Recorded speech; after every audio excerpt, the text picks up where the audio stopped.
경기대 범죄심리학과 이수정 교수 전화 연결돼 있습니다. 교수님 안녕하십니까? 네, 안녕하십니까? 예, 예. 지금 학기 중이실 텐데 바쁘실 텐데 감사드리고요. 일단요, 이 피의자가 범행 네. 당시에 위생모까지 쓰고 있었다고 해요. 그러면은 뭐 네네. 머리카락 하나도 떨어뜨리지 않겠다라는 뭐 이런 계획이었나 싶고요. 또 하나가 본인이라고 특정되기 않으려고 그랬는지 일회용 교통카드 썼다고 하는데 그러면 자기 딴에는 완전 범죄를 노렸다는 것 같은데 이상한 거는요. 이 범행이 일어난 장소와 시간이 사람들이 굉장히 많이 다니는 그 시간대에 그 지하철역 화장실이었고 또 하나가 피해자랑 지금 재판 중이면 누가 봐도 1번으로 이 사람을 용의자로 특정할 텐데 이 행동이 앞뒤가 안 맞는 것 같습니다. 근데 일단은 예. 이분의 눈으로 세상을 보는 게 무지 중요하고요. 예. 합리적인 사고를 여전히 할 수 있는 우리 입장에서 보면 이 사람이 굉장히 비합리적인 선택을 한 것처럼 보이지만 예. 이 사람은 나름대로 본인의 목적, 이 사람의 목적은 피해자를 사망에 이르게 하는 거였어요. 네.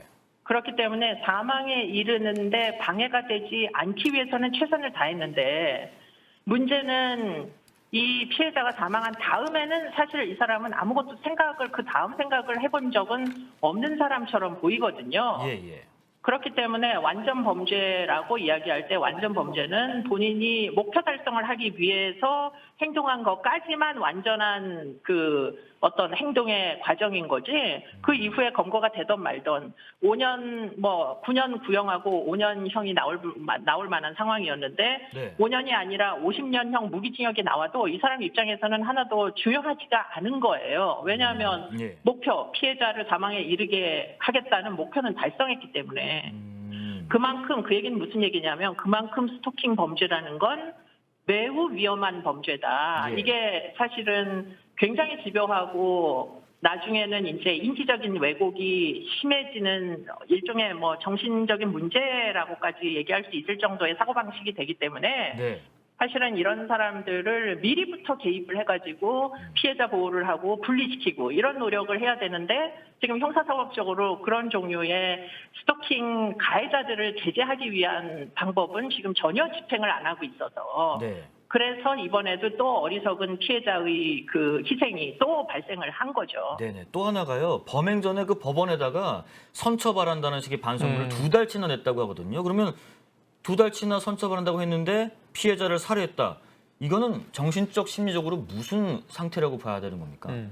결국에는 사법제도가 결국 피의자, 가해자 중심으로 돌아가는 단적 사례다. 예. 가해자는 정말 불구속 상태에서 자기의 방어권을 모두 행사하면서 끝까지 이제 재판에 임할 수 있게 기회를 줬잖아요. 예, 예. 그런데 사법제도가 그럼 피해자는 생명권을 보호했느냐? 전혀 보호하지 않았죠. 피해자가 계속 경찰에다 전화하면서 도와달라고 했으나 결국에는 제대로 도와주지 못하여 피해자는 생명을 잃은 거죠. 네. 결국에는 사법제도의 목표가 대한민국은 가해자의 보호에만 있는 거 아니냐. 가해자의 권리 충족에만 결국은 있는 거 아니냐. 피해자 보호에는 사실은 전혀 효과적이지가 않다. 이게 현 주소인 거죠. 네. 그리고 만약에 피의자가 사전에 구속됐었더라면 이런 비극은 당연히 일어나지 않았을 테고 300차례 그렇죠. 이상의 전화, 문자, 접촉 시도, 불법 촬영, 협박까지 저지르는데도 법원이 영장을 기각했는데 그럼 대체 어떻게 해야 구속이 받아들여지는 거예요?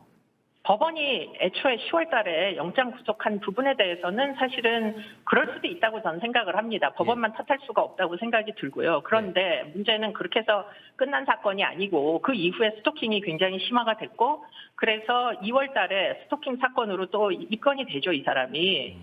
그래서 그때 그러면은 스토킹 처벌법에 유치도 시킬 수 있고 구치소에 구금도 시킬 수 있어요, 이제는. 그때 구속영장을 다시 한번 경찰이 청구를 했으면 이제는 수사권이 생겨서 경찰도 구속영장을 청구할 수가 있거든요. 그때 구속영장을 청구하든지 피해자와 접근 금지 명령을 신청을 하든지 긴급 임시조치나 이런 것들을 했으면은 그럼 피해자가 사망하지 않았겠죠. 그런데 그걸로 또 기회를 잃었는데 6월 달에 다시 스토킹으로 인한 사건화가 됩니다.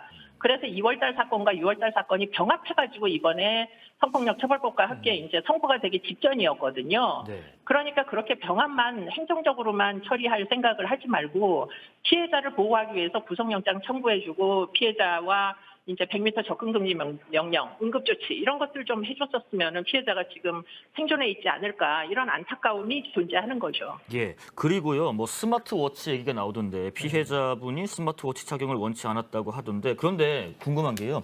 피해자를 이렇게 워치하는 것보다 스토킹을 저지른 사람을 감시하는 게 훨씬 더 효과적인 거 아닌가요?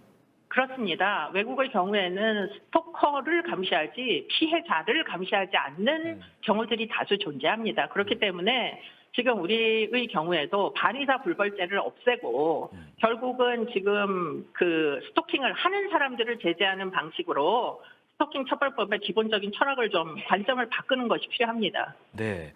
그 이번 사건 때문에 이런 얘기도 나옵니다. 국회에서도 이제야 부랴부랴 스토킹 방지와 피해자 보호에 관한 법안 심사에 들어갔습니다. 이 스토킹 피해는 해마다 느는데 이 피해자 보호법 보니까 4월에 정부 발의로 해서 상임위까지 넘어왔던데 여전히 잠자고 있었어요.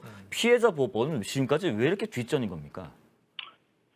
국회도 사실은 비판에서 자유롭지 못한 게 사실 반의사 불벌죄도 폐지해달라고 여러 번 얘기를 했고요. 지금 피해자 보호법도 이미 뭐 통과했어야 되는데 아직도 통과가 안 된 데는 지금 여러 가지로 민생에 대한 뭐 여러 가지 법안들이 지연이 되고 있는 현실이다 보니까 이번 사건은 사법기관에만 그 잘못이 있는 게 아니라 국회조차도 지금 이런 문제에 좀 더 민감하게 민생을 보살피지 못한 부분에 대한 책무가 있다 이런 생각이 듭니다. 예. 왕왕님, 그렇지 가해자를 감시했어야지 하시고요. 마지막으로요, 교수님 법무부에서 지금 스토킹 범죄로 징역형을 선고받은 범죄자에 대해서 전자발찌 부착하는 일부 개정안을 입법 예고한 상태인데 요걸로는 충분하지 않겠죠? 요것도 일단은 집행유예 같은 것들이 있기 때문에 기소유예나 집행유예에서 전자감시하겠다는 건 저는 매우 필요한 일이라고 생각되고요. 네. 그리고는 지금 법무부에서 오늘 아침에 발표한 게 반의사 불벌죄 폐지를 고려하겠다 하고 발표를 한 것으로 알고 있습니다. 네네. 반의사 불벌죄 폐지하게 되면 경찰이 좀 더 재량권을 가지고 개입할 수 있어서 피해자 보호하는 데 현저히 도움이 될 것이라는 기대를 가져봅니다. 예, 지금까지 경기대 범죄심리학과 이수정 교수님과 말씀 나눠봤습니다. 월요일 뵙겠습니다. 고맙습니다. 네, 고맙습니다.